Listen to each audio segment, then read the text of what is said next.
Where does the campy 1966 Batman movie fit in among the grim and gritty Dark Knight films of the 21st century? Keep watching, because the answer awaits. You could make a case that 2005's Batman Begins is a more practical starting point for a neophyte than 1989's smash hit Batman by director Tim Burton.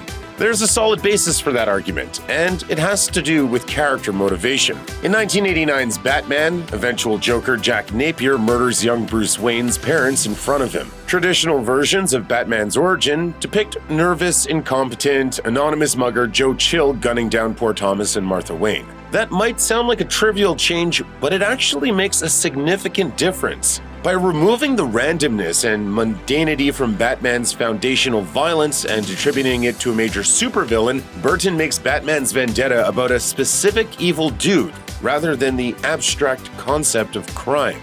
So, why is 1989's Batman the place to start? It's simple. This version set the standard for the plethora of superhero blockbusters to follow. Between its record-breaking box office returns and the corresponding merchandising bonanza that followed, Batman was everywhere during the final year of the 80s. We are still feeling the ripples its enormous splash left in the cinematic marketplace. Thus, it makes sense to watch this Batman before Batman Begins, because without the former, the latter would have never been made. If you start with 1989's Batman, then your best bet for sustained continuity is the path laid out by the 90s Batman movie timeline. That makes your second stop Tim Burton's follow-up, 1992's Batman Returns. This sequel marks Michael Keaton's second outing as the Caped Crusader and also boasts Michelle Pfeiffer and Danny DeVito delivering quintessential performances as Catwoman and the Penguin respectively. With its dark fairy tale aesthetic and emphasis on damaged outcasts, Batman Returns probably has more in common with other Tim Burton projects like 1990's Edward Scissorhands than most other superhero movies. It's certainly too macabre for small children, which is why there was such a huge backlash after Warner Brothers deployed misleadingly kid-friendly marketing, including McDonald's Happy Meal toys. But as long as you keep the kiddies away from this flick, you'll have a great time. You will, however, notice a major departure in tone once you move on. Burton and Keaton both left the Caped Crusader behind following Batman Returns, and the decision-makers at Warner Brothers, rattled by the backlash, decided Gotham City needed to get a lot less gothic. A more accurate title for 1995's Batman Forever might be The Bright Knight Returns. Fans have been describing Joel Schumacher's pair of Batman movies as torturous viewing experiences for years. They're certainly a lot more colorful and less serious than either Burton movie, and as a certain cultural critic once asked, "Why so serious?" 1995's Batman Forever was a commercially successful film, though reviews were mediocre at best. It is also utterly consumed by the all-encompassing black hole of kinetic absurdity that is mid-90s Jim Carrey. Fresh off megastar turns in 1994's Ace Ventura: Pet Detective and The Mask, Carrey's relentless, rubber-faced Riddler devours this movie, much to the chagrin of co-star Tommy Lee Jones. Carrey told Norm Macdonald that Jones was very upfront about his disdain for him. And he went to hug me and he said, "I hate you."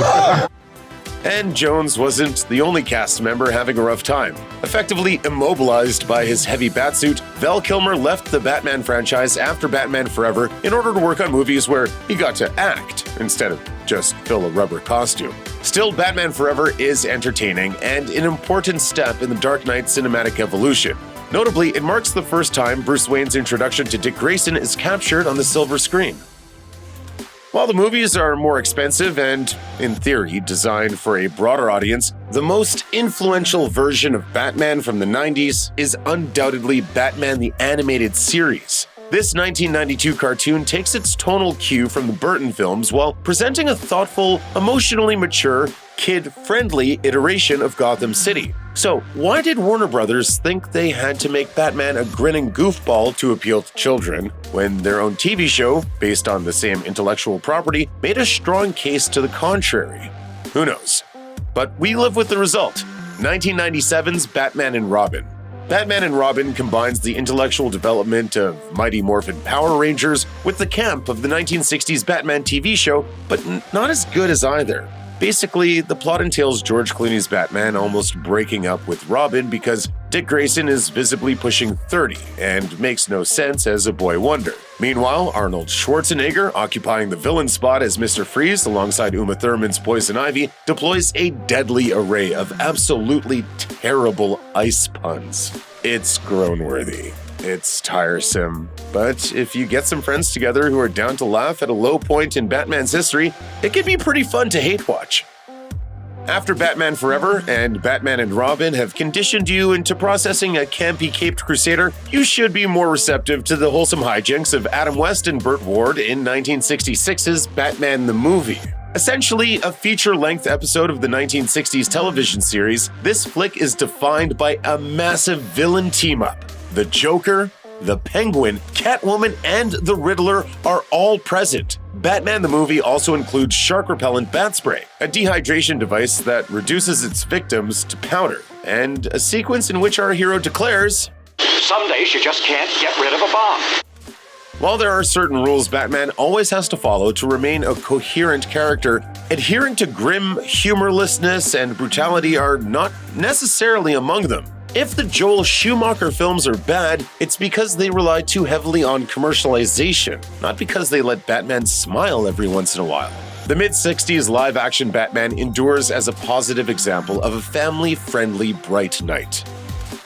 Galvanized by a need to course-correct for the empty-headed neon flamboyance of Batman and Robin, Warner Bros. Tapped Christopher Nolan. Then known for directing psychological thrillers like 2000's Memento and 2002's Insomnia. With Nolan at the helm, they would pull Batman back to his gritty, street-level roots. 2005's Batman Begins marks the start of a new timeline.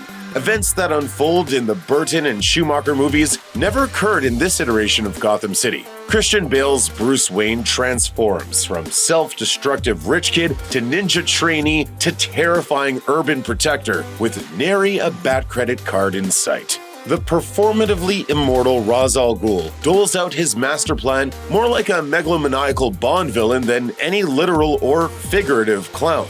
The closest thing to camp comes in the form of Scarecrow, a living haunted house prop with a vicious streak. Scarecrow steals his share of scenes in Batman Begins. He could have been the breakout Gotham villain of his generation had it not been for the arrival of an even more deranged update of a Batman enemy in the follow-up film. If you're going to watch just one Batman film, it should be 2008's The Dark Knight. Not only is this thematically rich sequel to Batman Begins widely considered the greatest Batman movie, but many believe it's the best superhero movie of all time. Christopher Nolan, along with brother Jonathan Nolan and prolific screenwriter David S. Goyer, delivers a psychological action thriller for the ages. Heath Ledger set the precedent by which live-action supervillains continue to be judged. Christian Bale, Maggie Gyllenhaal, Aaron Eckhart, and Gary Oldman crank out stellar performances as well, though they're all instantly overshadowed. Ledger's Joker is simply too spectacular to be ignored. You wanna know how I got these scars? Tragically and famously, Ledger passed away at the age of 28 before The Dark Knight was released. He went on to win the Academy Award for Best Actor in a Supporting Role for his work as the Joker. In order to examine 2012's The Dark Knight Rises for what it truly is, we have to push a mountain of critical discourse aside. Every possible opinion about The Dark Knight Rises has been debated at length. Is it the best Batman movie ever? Is it the worst Batman movie ever? Is it in between? The fact is, anything following The Dark Knight was always going to feel like a tiny bit of a letdown. If you accept that, however, you'll realize this film has a lot to offer. Bale is as strong a Batman as ever, going out on a definite high note. As for the villains, Anne Hathaway adds a world-weary sense of snark to Catwoman's classic moral ambiguity that works like gangbusters. And then there's Bane. Tom Hardy's genuine presence as the masked baddie is irresistible, even if you can't always understand what he's saying. Generally speaking, most people agree that Joel Schumacher's version of Batman wasn't very good. Most people also agree that Christopher Nolan's version of Batman was very good. But there's no consensus on the most polarizing Batman of all, as tons of fans both love and hate Zack Snyder's take on The Dark Knight. Whatever your personal take on Batfleck happens to be, it's safe to say that 2016's Batman vs. Superman: Dawn of Justice is where the Caped Crusader gets real weird.